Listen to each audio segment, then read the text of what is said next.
আমার এই যে বেডটা দেখতেছেন না, এই বেডে থাকা একজনের মা মারা গেল। প্রবাস লাইফটা কিরকম একটু ব্যাখ্যা দেই। এর মা মারা গেছে, তখন সে ডিউটিতে, আমরা তখন বাসায়। তো খবর শুনে সে ওইখান থেকে বাসায় চলে আসা পড়ছে। তো সকাল 4টা বাজে আমগো ডিউটি। এই বেডে থাকা ব্যক্তি সে আর রুমে বেডে আসে নাই। ওই যে আমার বেডটা, এই যে আমার দরজা, ওই যে জায়গাটা দেখতেছেন, ওইখানে সে বয়া বয়া সারা রাত কান্না করছে। সারা রাত। সেও জানে আমগো 4টা বাজে ডিউটি, সে আমগো ডিস্টার্ব করে নাই। কখন সে রুমে এসে ওইখানে বসে বসে কান্না করছে এটা আমরাও দেখি নাই। ভোর 4টা বাজে 3:50 আমরা উঠছি, 50-40 এরকম। তো তার তো মা মারা গেছে, সে অনেক কান্না করছে। সারা রাত ওইখানে বসে বসে বাইরে বসে কান্না করছে। ব্রাশ করতেছি 4টা বাজে যেহেতু ডিউটি।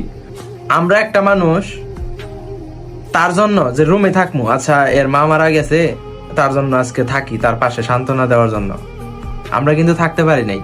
কারণ কি, এটা কোম্পানি অ্যালাউ করতো না। কোম্পানি বলবে তুমি কেন ছুটি কাটাইলা।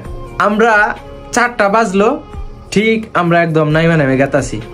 লাস্ট মুহূর্তে শুধু তার মাথায় একটু হাত দিছিলাম যে ভাই থাক, কান্না করে না, কি করবা, বিদেশের লাইফটাই এরকম। তো ওই মানুষটারে সান্ত্বনা দেওয়ার জন্য 10টা মিনিট টাইম পাইছিলাম না। তো বুঝতেছেন প্রবাস লাইফটা কিরকম। এই রুমে সে কিন্তু একাই সময় কাটাইছে। তার যে খারাপ সময়টা, তার মা মারা গেছে, আজকে তারা যে আলাদাভাবে কেউ সময় দিবে সেই সময়টা কিন্তু তার নাই, কারোই নাই। আমরা ডিউটি থেকে আসছি, তারপরে তার সাথে কথা বলছি 12 ঘন্টা ডিউটি করে আইসা।